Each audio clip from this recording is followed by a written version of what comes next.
Hello, we have here my catty cat.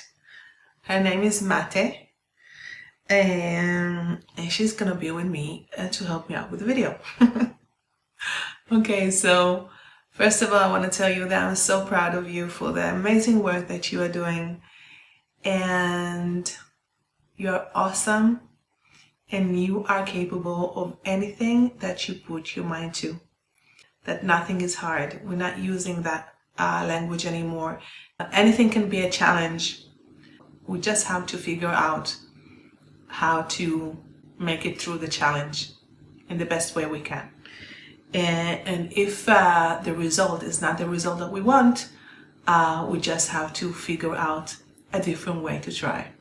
Okay, so today we are at step 13.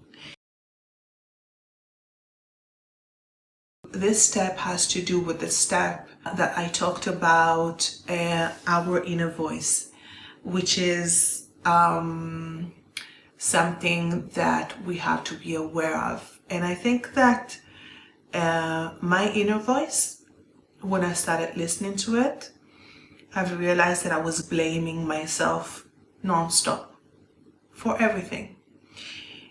When I didn't find anyone to blame, I would blame myself. And I was kind of used to it because that's what I've learned at home, because I was scapegoated. I was to blame for everything and anything, no matter what. In one of my therapy sessions, I was talking about it, and my therapist told me something that absolutely blew my mind. She told me, did you know that there are certain situations that there are no one to blame for? And I said to her, what do you mean? And she says, well, there's a lot of situations that are not caused by someone in particular. So that means that it's a situation that we cannot blame anyone for it. And I said, what do you mean? And she says, well, there's a lot of things that are just a matter of circumstances. And there is no one to blame for certain circumstances. My mind went, because that is something that I never even considered, because my mom always looked for someone to blame. So in those cases, when it's just circumstances, there was me to blame because I was always the one to blame. So, and the same with my sister and brother, like that, I know that they love me dearly. I know that, but they're also so used to blaming me, or they're always used to looking for someone to blame. And I know that my sister always, if she doesn't find someone to blame, she would blame herself. The narcissistic mother, she always needs someone to blame, because what, she's going to blame herself? No, she's too perfect to be blamed for someone or something, so she's going to be the last one to blame. She would, because she's so perfect. So once I've heard that from my therapist, suddenly I've started seeing life in a completely different way, so much freedom, not always has to be blamed on me. But the thing is that the toughest thing about this is that I had to stop blaming myself for whatever, because that's something that I used to do unconsciously, and I was so accustomed to just blaming myself. So first of all, I do want you to understand that situations happen sometimes that there is no one to blame for. And I want you to know that, because that's something that completely changed my life when I realized that sometimes there's no one to blame. When people say it is what it is, those are those kind of situations that it is what it is. Those are the circumstances, and that's it. Okay?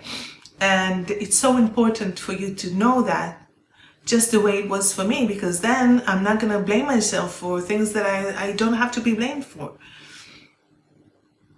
And I think that blaming someone, it's not a real solution. when you blame someone else, you weaken yourself, because then you're powerless.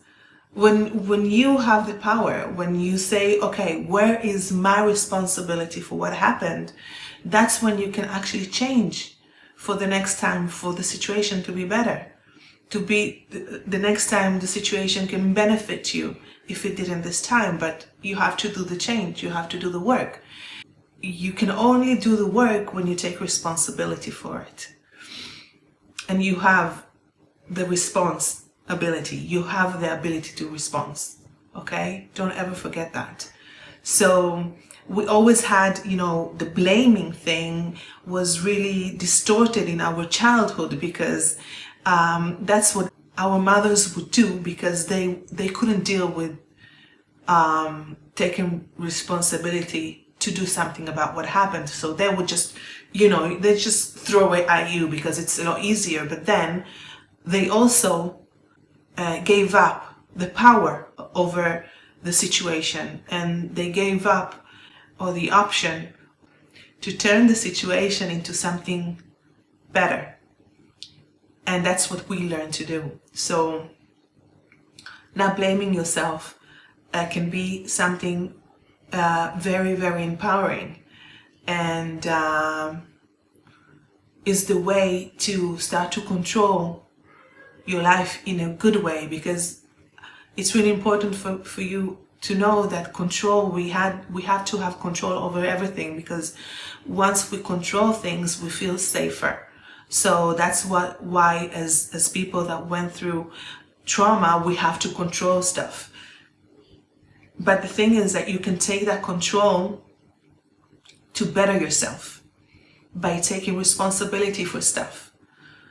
Then you can look at the situation, look at yourself within the situation, and you can turn the situation to a living and learning experience. And that's the whole thing about not blaming yourself. So that's it for this video, and I'll see you in the next one. And again, I am so freaking proud of you. Carry on this way, and I see you in the next video. Bye-bye.